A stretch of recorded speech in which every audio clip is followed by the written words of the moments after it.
Hi guys, today we'll be discussing a problem which involves synthesis by function generation inversion method of a slider crank mechanism. So let's have a look at the question.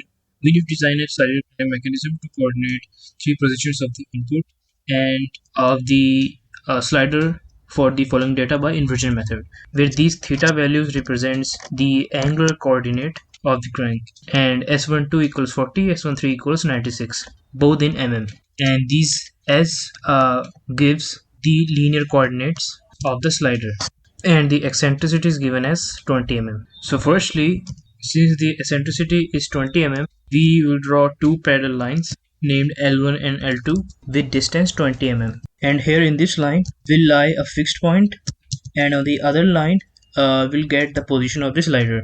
So here, as per our convenience, we have chosen point A according to our convenience, and also the C1 has chosen arbitrarily as well on line L2.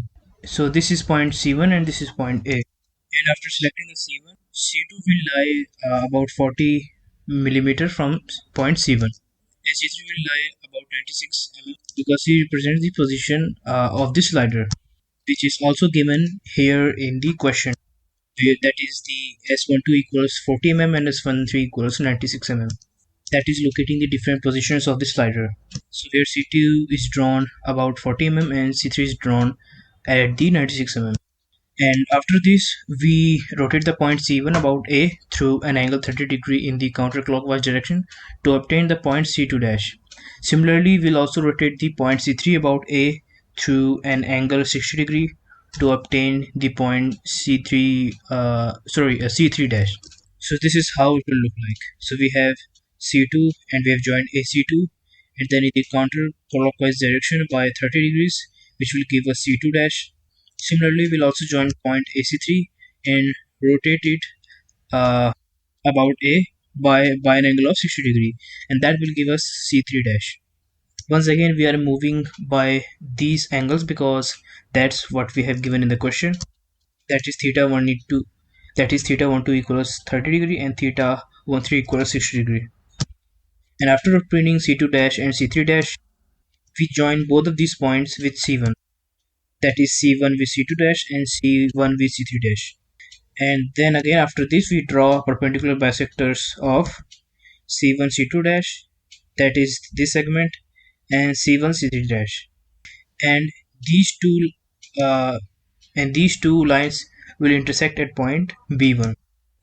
And after joining AB1, this AB represents the position of the crank at the first point. So we can mark the point A B1 C1, which will represent the slider crank mechanism at this particular position.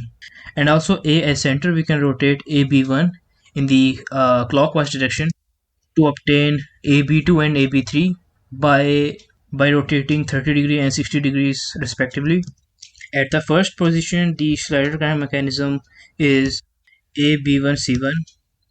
Then at the second position, it's AB2C2. And then again at the third position, it's AB3C3.